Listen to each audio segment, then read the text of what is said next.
गुरुवार का प्रदोष पड़ जाए, बृहस्पतिवार का यदि प्रदोष पड़ जाए तो प्रदोष के दिन प्रदोष काल में किसी शिवालय में जाएं, शंकर के मंदिर में जाएं, एक ही दिए के अंदर एक फूल बाती, कैसी बाती है? फूल बाती, और उसी दिए के अंदर एक लंबी बाती, दो बाती। कौन सी बाती हैं? जम के बोलो जरा। एक फूल बाती, एक लंबी बाती, दो बाती। एक ही दिए के अंदर फूल बाती, लंबी बाती दोनों रख लें। थोड़ा सा घृत की बातियां, तेल की बाती नहीं, घी की बाती रखें, और दोनों बातियां उसमें रखकर 3 बेलपत्र भगवान शंकर के मंदिर में लेकर जाएं। दिए को भी प्रज्वलित नहीं करना है। पहली बेलपत्र नंदीश्वर की जो ऊपर का भाग होता है, जिसको हम शिव तत्व भाग कहते हैं, नंदी के पीठ पर एक भाग होता है जिसको शिव तत्व भाग कहा जाता है, वो नंदी की पीठ पर जो भाग है वहां पर एक बेलपत्र समर्पित करें। दूसरा बेलपत्र आप जो माता पार्वती जी का, जैसे ये शिवलिंग है और ये गोल भाग है, ये माता पार्वती जी का हस्तकमल है, तो माता पार्वती जी का जो हस्तकमल है, इस हस्तकमल पर कहीं पर भी एक बेलपत्र आप समर्पित कर दें। और तीसरे नंबर की जो बेलपत्र है वह भगवान शंकर पर समर्पित कर दें। जो दिया आप लेकर गए हो मंदिर में, उसी दिए को नंदी और महादेव इन दोनों को दर्शन कराते हुए अगर मंदिर के अंदर लगाने दें दिया तो ठीक है, ना लगाने दें तो दीप को बीच में बस स्पर्श कराकर भले बाहर जाकर लगा दो, पर प्रयास करो वो दीप, वैसे तो बीच में नंदी और शिव के मध्य में वो दिया स्पर्श होना चाहिए। जैसे ये नंदी है और ये शिव है, तो इसके मध्य में दीप स्पर्श कर ले, भले उसको जलाने ना दे, पर स्पर्श मात्र कर अगर आपने एकांत में कहीं पर भी ले जाकर लगा दिया, उस दीप को जला दिया, तो गया हुआ कितना भी करोड़ रुपया हो, वो धीरे धीरे कर गया हुआ धन हमारा वापस आता ही है। कोई खाकर भी बैठ गया तो देगा जरूर, वो धन आएगा जरूर, कैसे भी आएगा, पर अपनी संपदा वापस। शिव तत्व की प्राप्ति है। शिव जी को अगर अनार का पुष्प समर्पित करा जाता है तो संपदा की कमी नहीं होती, कभी वैभव की कमी नहीं।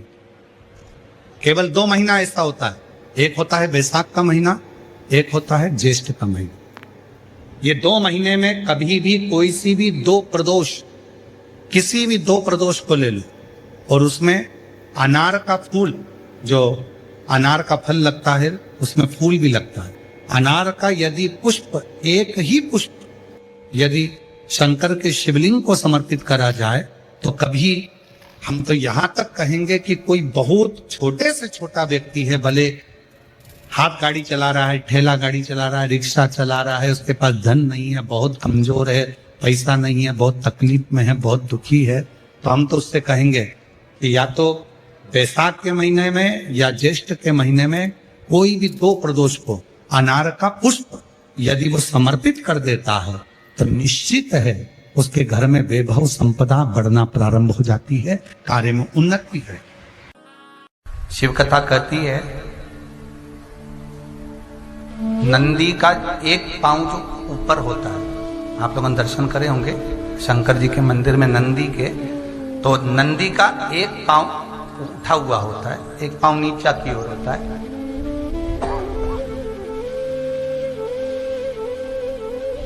शिव पुराण की कथा कहती है, मान लो कोई हड्डी से जुड़ा हुआ रोग,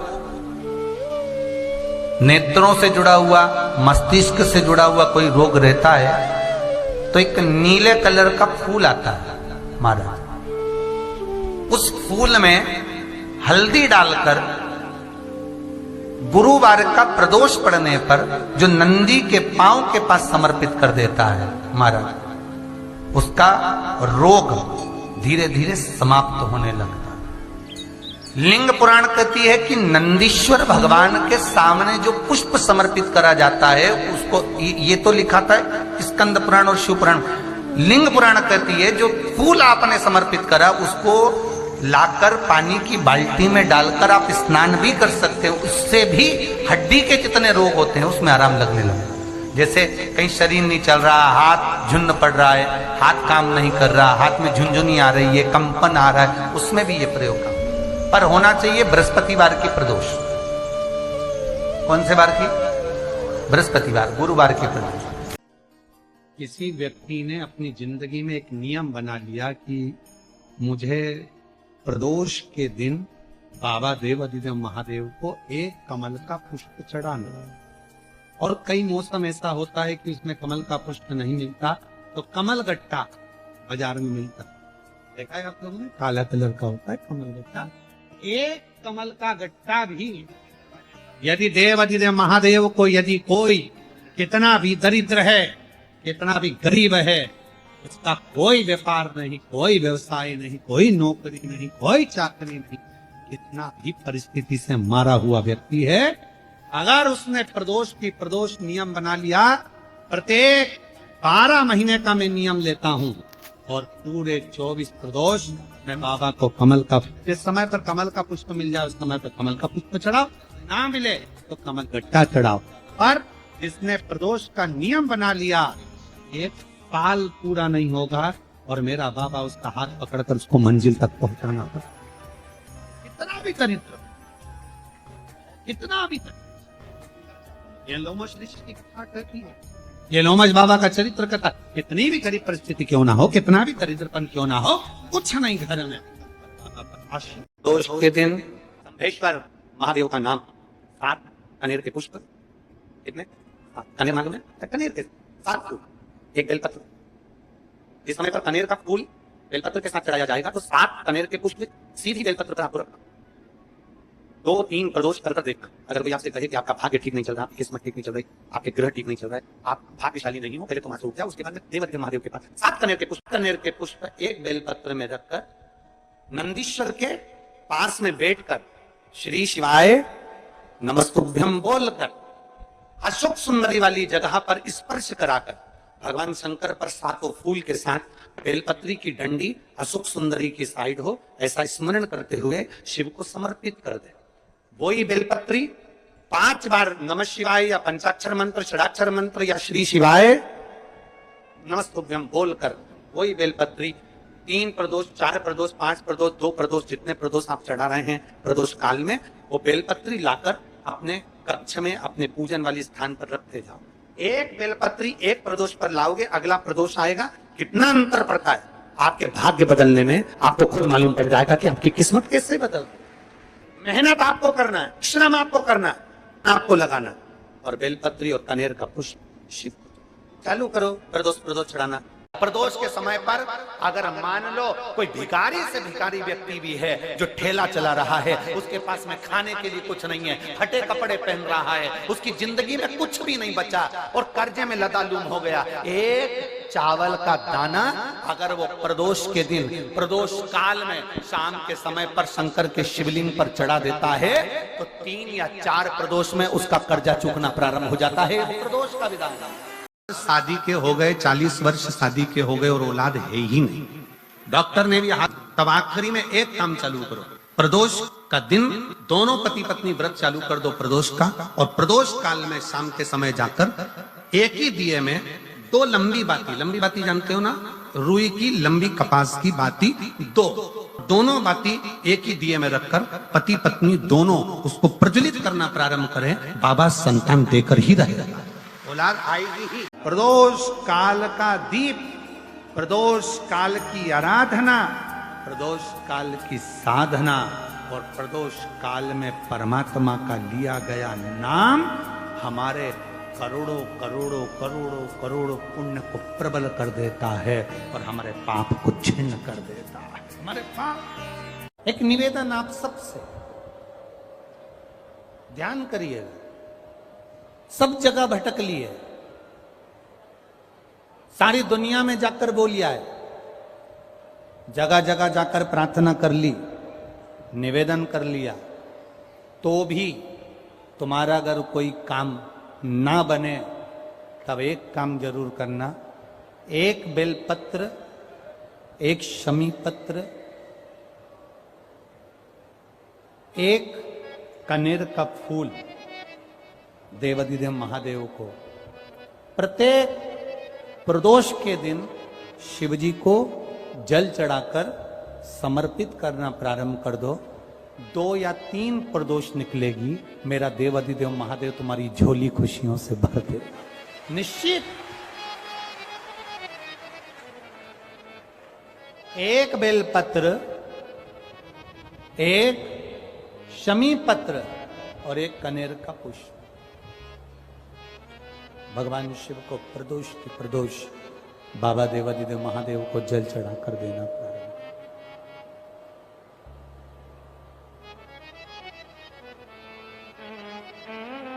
आप दीजिए, वो स्वीकार करेगा। विषम स्थिति में, विषम परिस्थिति में आपने सब दूर भटक लिए, सारी ऐसी कोई जगह नहीं जहां तुम नहीं गए, पत्रिका भी दिखाई, वास्तु भी कराया, सारा दुनिया का काम कराया, उसके बाद भी सुख की अनुभूति नहीं, तब देवादिदेव महादेव की शरणागति पकड़ी। अपने भजन के बल को बढ़ाओ, राम नाम, कृष्ण नाम, शिव नाम, जो नाम तुम जपते हो उसको बढ़ाने का प्रयास करिए।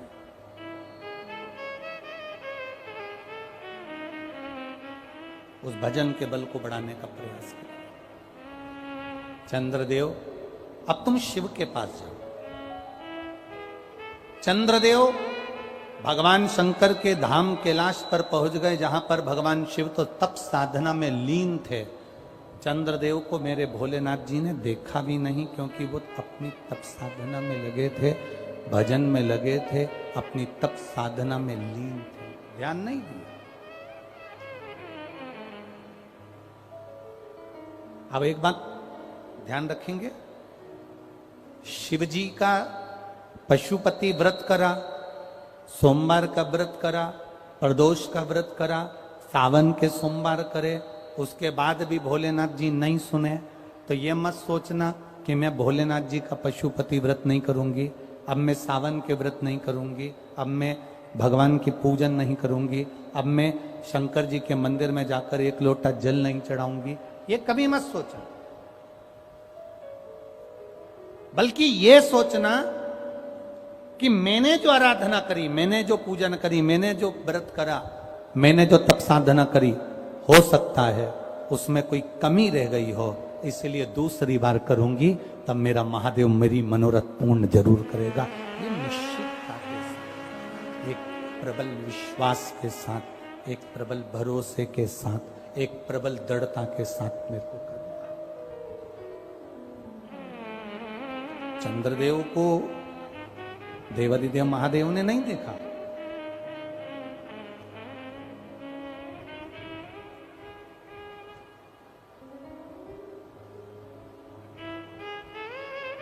शिवजी ने चंद्रदेव को नहीं देखा, क्योंकि वो तो तप साधना में लगे हुए हैं। कोई तुमसे आकर कह दे कि शंकर भगवान को 50 किलो दूध चढ़ाओगे तो शंकर भगवान प्रसन्न होंगे, तो समझ लेना कि पक्का झूठ बोल रहा है। क्योंकि शिव महापुराण की कथा कहती है, गौ माता का एक छोटी सी चम्मच से भी आधा चम्मच, आधी चम्मच का भी आधा चम्मच, एक बूंद दूध भी गौ माता का, देसी गाय का जल में मिलाकर अगर शिव जी को समर्पित कर दोगे तो मेरा महादेव प्रसन्न हो जाता है। यह जरूरी नहीं कि 50 लीटर चढ़ाओगे, 100 लीटर चढ़ाओगे, 51 लीटर चढ़ाओगे, 108 लीटर चढ़ाओगे तो महादेव प्रसन्न होगा, ना ना ना।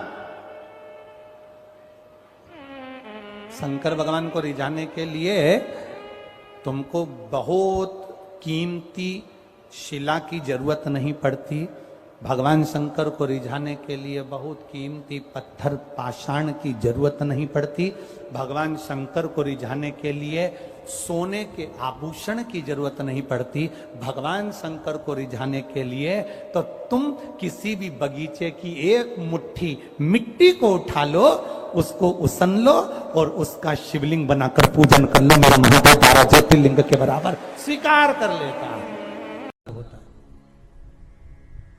तो प्रदोष व्रत का नियम जो आप ले रहे हैं, प्रदोष व्रत को जो आप श्रवण कर रहे हैं उसको जरा ध्यान से सुनिएगा। सबसे पहले स्नान ब्रह्म मुहूर्त का, सुबह का, उसके बाद में फिर आसन पर बैठकर भगवान की भक्ति को धारण करना, शंकर का अनुमोदन करना, शिव भक्ति में डूबे रहना, शंकर का स्मरण करना, शंकर के नाम का स्मरण करते रहना। ये प्रदोष का मूल तत्व। महाराज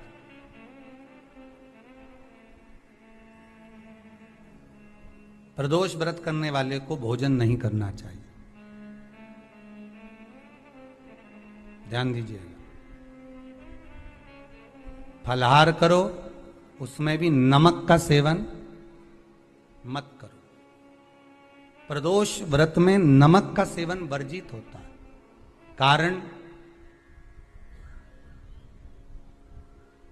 क्या कारण होता है?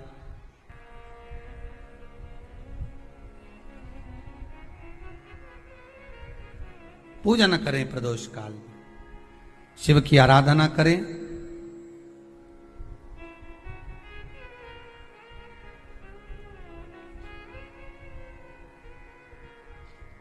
आगे वर्णन आया। प्रदोष व्रत करने वाले को प्रदोष के दिन प्रयास करना चाहिए कि रात्रि के समय पर आधा घंटा, 10 मिनट, 20 मिनट जागरण करे। जागरण मतलब थोड़ा भगवान का भजन कर ले। भले 4-5 माताएं इकट्ठी नहीं हो तो अपन अकेले ही कर लो। अपन अकेले कम है क्या भाई? अपन कम पड़े। आराधना अकेले भी करो, जागरण करो। जब आपकी 11 प्रदोष हो जाए, 26 प्रदोष हो जाए, तब उद्यापन करो। उद्यापन 2 ब्राह्मणों को जोड़े से बुलाओ। ब्राह्मणों को जोड़े से बुलाकर उनके चरणों की पूजन कर कर, आराधना कर कर, सुंदर मंडप तैयार कर कर भगवान का, उसमें सुंदर रंगोली डालकर, मंडल बनवाकर पूजन करो शंकर भगवान की प्रदोष का। एक दिन पहले गणेश की आराधना करो, पूजन करो, और प्रदोष वाले दिन जो मंडल बनाए हैं पूजन अर्चना करने के लिए, जो स्थान दिया है, उसकी आराधना करो। खीर की आहुतियां दीजिए 108 बार। जो ब्राह्मण आए उनके माध्यम से मंत्रों द्वारा पूजन कराकर खीर की आहुतियां दीजिए शिव नाम। महाराज फिर ब्राह्मणों को जोड़े से भोजन कराकर, चरणों को नमन कर कर, दक्षिणा प्रदान कर कर, निवेदन कर कर ब्राह्मणों से कहें, हे ब्राह्मण देवता, आप हमें आशीर्वाद प्रदान करें कि जिस प्रदोष का हमने व्रत किया है उस व्रत का पुण्य फल हमें प्राप्त हो। ऐसा ब्राह्मण चरण को नमन कर कर, प्रणाम कर कर उनसे अपने मस्तक पर अक्षत छुड़वाएं। फिर नमन कर कर, भोजन कराकर विदा करें। शाम को भगवान का जागरण करें। ऐसे प्रदोष व्रत का उद्यापन कर अपने जीवन को सार्थक बनाएं। ऐसा सुंदर प्रदोष व्रत का व्याख्यान वर्णन स्कंद पुराण में कर